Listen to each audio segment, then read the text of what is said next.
So the other style of guitar that you might consider buying for yourself is one of these, the Les Paul. Again, the same thing applies. Resonance is everything with these. I tend to find that most Les Pauls are just simply too heavy.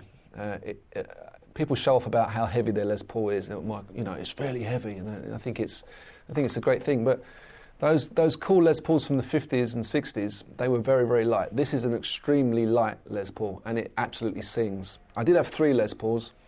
The other 2 weren't as good as this. I sold those and kept this one. I think a Les Paul is a slightly less versatile guitar than a Strat, because it's kind of hard on a Les Paul to get those in-between sounds. The pickups on Les Pauls are so powerful usually that even when you turn it down, they still want to really kind of sing. So great for jazz if you're going to run a clean sound.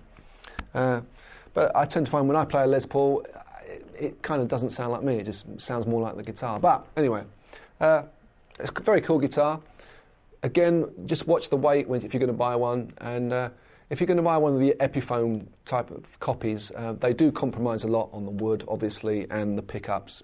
The difference between these pickups and your sort of copy pickups would be that when you turn them up with a high gain amp, they're probably squeal, or they're probably microphonic, or they're just not got the same sort of output.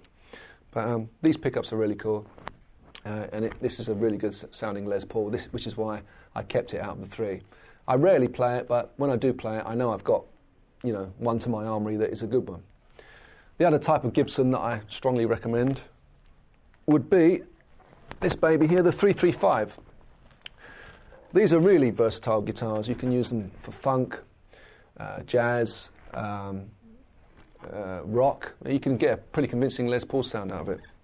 Because it's got a solid strip down the middle and some hollow chambers, you can use it at quite high volumes without kind of the feedback that you get with a normal semi-acoustic guitar.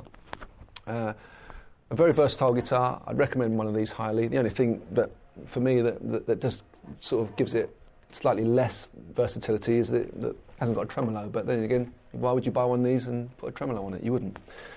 Very cool guitar. These are my 2 Gibsons.